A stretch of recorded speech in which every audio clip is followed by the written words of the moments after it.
If you want to unsubscribe from Hostinger, this video will walk you through the exact steps in a simple, safe, and quick way. Whether you're done with a hosting plan, want to stop future charges, or just want more control over your account, turning off auto renewal is the key step you need to know. And if this tutorial helps, go ahead and hit that like button and subscribe for more easy software guides just like this.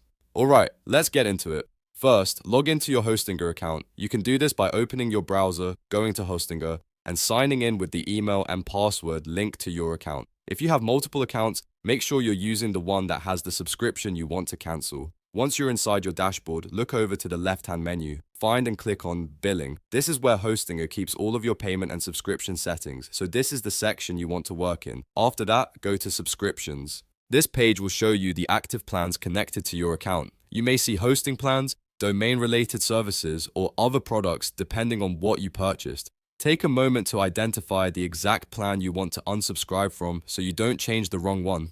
Now select your plan. Clicking on the plan should open the details for that subscription, including renewal settings and billing information. This is an important step because it lets you manage the plan directly instead of guessing from the general list. Next, turn off auto renewal. This is the most important part of the process. By disabling auto-renewal, you're telling Hostinger not to charge you again when the current billing period ends. In most cases, this is what people mean when they say they want to unsubscribe.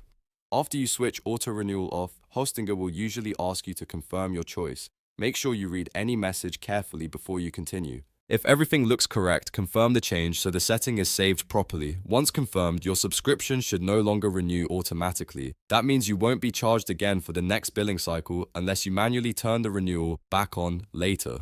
It's always a good idea to double check the subscription status after confirming just to make sure the change went through. If you're unsubscribing because you no longer need the service, you may also want to review whether you have any active websites, emails, or connected services tied to that plan. That way you can avoid any surprises later on. And if you're unsure about timing, it's smart to cancel before the renewal date so you have full control over what happens next. So to recap, the process is log into Hostinger, click billing, go to subscriptions, select your plan, turn off auto renewal, and confirm. That's all it takes to unsubscribe from Hostinger the right way. If this video helped, please give it a like and subscribe for more clear step-by-step tutorials. Thanks for watching, and I'll see you in the next one.